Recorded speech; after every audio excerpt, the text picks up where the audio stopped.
युद्ध खंड का मुख्य विषय है युद्ध।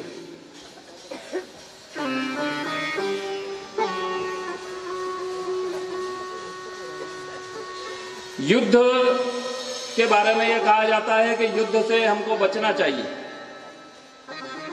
जब आप पढ़े लिखे समझदार लोगों की बातें सुनते हो तो ऐसा प्रतीत होता है, हर जगह आप जब भी कहीं अत्याचारियों के विरोध में या आतंकवादियों के विरोध में कभी कोई कार्रवाई देखते हो सरकार की, विदेश में सब जगह, तो कुछ लोग रहते हैं ऐसे सिलेक्टेड, एक ग्रुप है 40-50 लोगों का, वो फटाक से आ जाता, बैनर उनके पास तैयार ही पड़े रहते हैं हमेशा। वो बैनर क्या मालूम क्या बैनर माँ के पेट से पैदा हुए लेके क्या है, उनको इधर आदमी मरा नहीं, के फट से बैनर तैयार। असहिष्णुता हो गई साहब। और क्या, डोंट किल देम, उनको मत मारो, हत्या मत करो, ऐसा मत करो, अहिंसा के बड़ी बड़ी बातें, बड़ी सुंदर सुंदर बातें करेंगे। युद्ध ऐसा मत करो, युद्ध नहीं होना चाहिए, ये नहीं होना चाहिए, युद्ध नहीं होना चाहिए वो तो तुम कह रहे हो, सामने वाला कह रहा क्या? रशिया में जब रशियन क्रांति हुई थी उस समय एक बहुत अच्छा विचारक हुआ था लियोन ट्रोट्स्की। लियोन ट्रोट्स्की का एक प्रमुख वचन है, बहुत प्रसिद्ध वचन है उसका। उसने ये कहा था कि you may not be interested in the war but the war is interested in you. हो सकता है कि आपकी युद्ध में रुचि ना हो, लेकिन यदि युद्ध है आप में रुचि ले रहा है तो आप क्या करोगे? यही बात भगवान ने गीता में, हो सकता है ट्रोट्स्की ने गीता पढ़ी हो, या हो सकता है उसको कहीं से ये ज्ञान प्राप्त हुआ। गीता में ये बात आती है ना, भगवान उसको कहते हैं, जब वो पलायन करता था भगवान उसको कहते हैं कि तू कैसी मूर्खतापूर्ण बात कर रहा है। ये युद्ध जो तेरे लिए द्वार पे आया है चलकर, इस युद्ध को स्वीकार करने में तेरा श्रेयस है।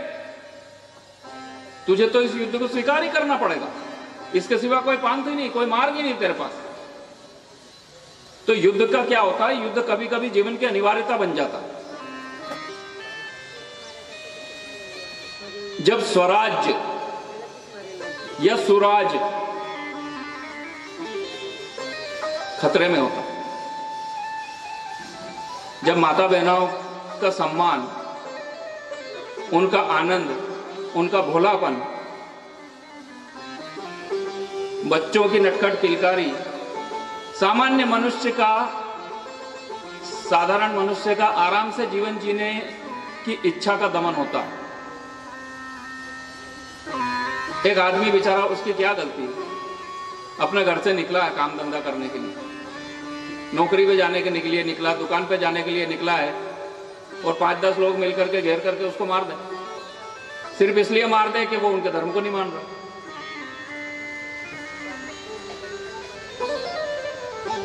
तो आप युद्ध में हो कि नहीं हो? फिर आप युद्ध में हुए कि नहीं हुए? क्योंकि शत्रु तो आक्रमण कर रहा है आपको,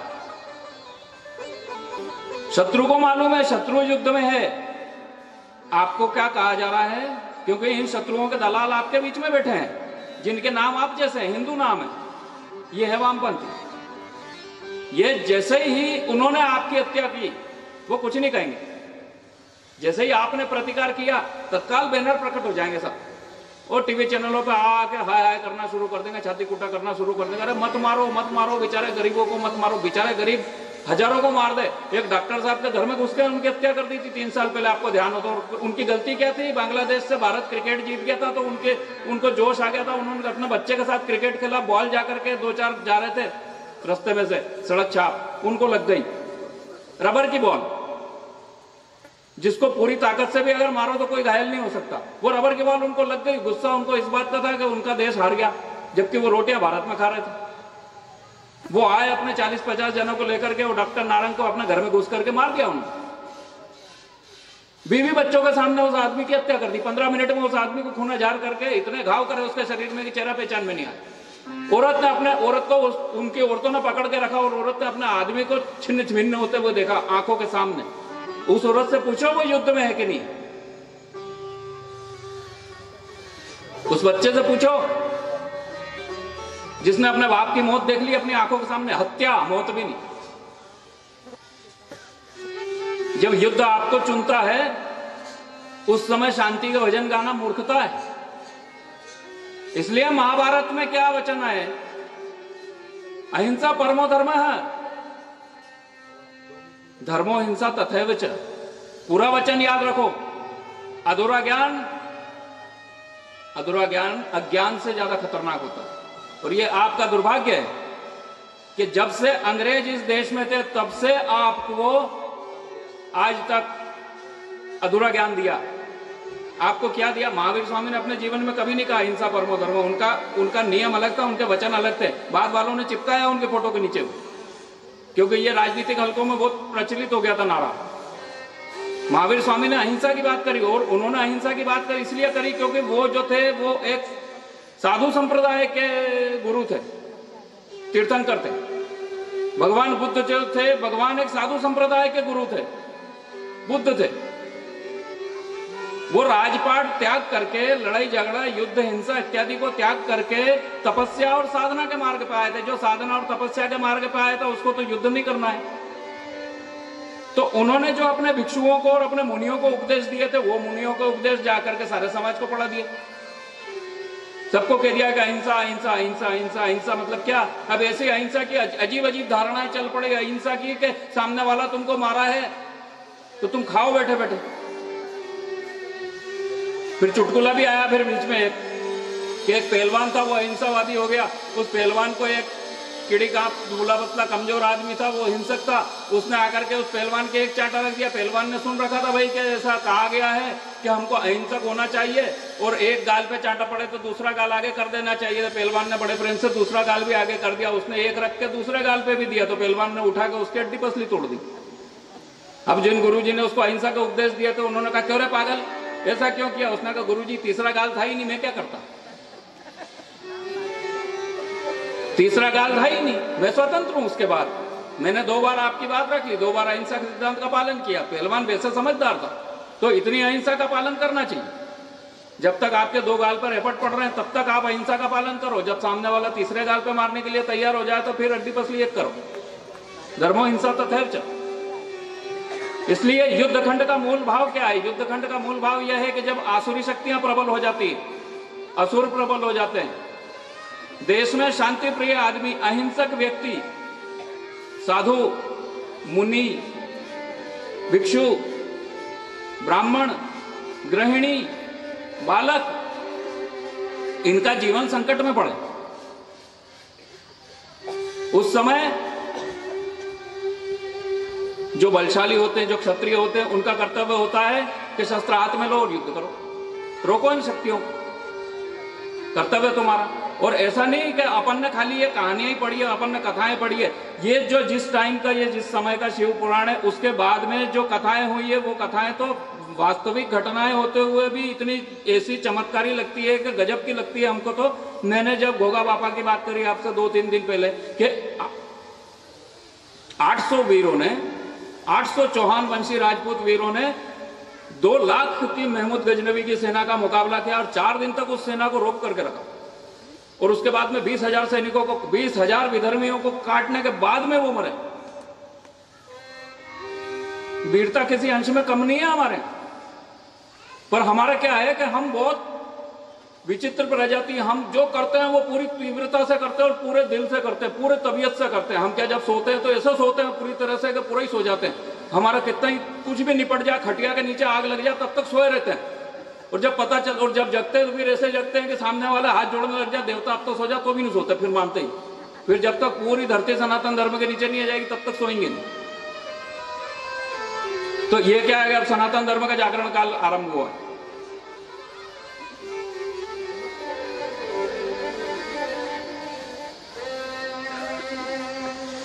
ऐसी एक फिल्म आई थी अभी थोड़े दिनों पहले, केसरी। 21 सरदार, 21 सिख वीरों ने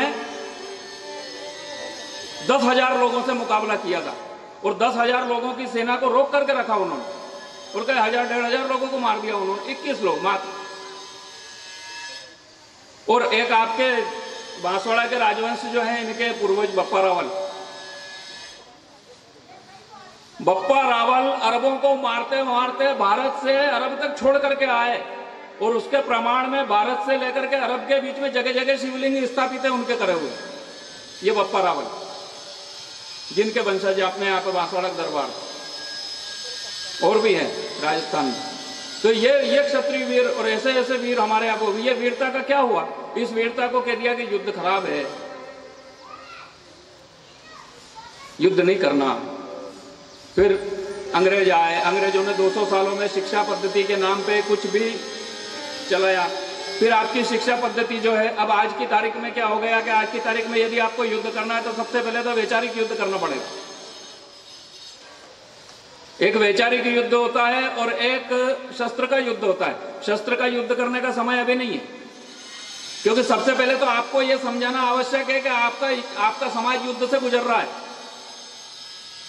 इस समय सिलेक्टेड लोगों को पता है कि हम युद्ध के दौर से गुजर रहे हैं। वो सिलेक्टेड लोग बेचारे अपनी तरफ से सुरक्षा का उपाय भी कर रहे हैं और अपना खुद का करने के बाद में सारे ढेर सारे जो लोग उनसे जुड़े हुए उनको भी बचाने की कोशिश कर रहे हैं। लेकिन वो इतने छोटे से संख्या है कि उनसे ये नहीं हो रहा कि कभी मान लो कि ये अराजकता फैल गई इस स्थिति में तो करेंगे क्या। तो इसलिए विराट स्तर पर एक एक घर के अंदर यह बात जागृति के साथ पहुंचना आवश्यक है कि आप इस समय युद्ध में हो। आपका धन कमाना, आपका उत्सव मनाना, आपका आनंद करना, आपका भजन कीर्तन करना, आपका नौकरी धंधा वगैरह जो भी चल रहा है सब युद्ध के अंदर चल रहा है। ये ऐसा युद्ध है जो द्वार के ऊपर आकर के प्रस्तुत हो गया है इस समय। इससे आप पलायन नहीं कर सकते। इससे यदि आप पलायन करोगे तो आपकी हालत वो होगी जो ईरान में पारसियों की हुई थी। मात्र कुछ 100 साल पहले पारसियों के पास में एक देश था, ईरान, उसका नाम पर्शिया, फारस, पूरा देश था उनका, पूरी संस्कृति थी उनकी। विधर्मी आए, विधर्मियों से वो लड़ नहीं सके क्योंकि शांति प्रिय लोग थे। इतने ज्यादा शांति प्रिय हो गए थे कि उनको मारते गए, वो कहीं लड़ना, चलो हटो यहां से। एक घर बेचा, 2 घर बेचे, 3 घर बेचे, 4 घर बेचे, घर बेचते बेचते बेचते बेचते अंत में स्थिति ये आ गई पूरा ईरान खाली हो गया। हाथ जोड़ के भारत आ गए। भारत में आकर के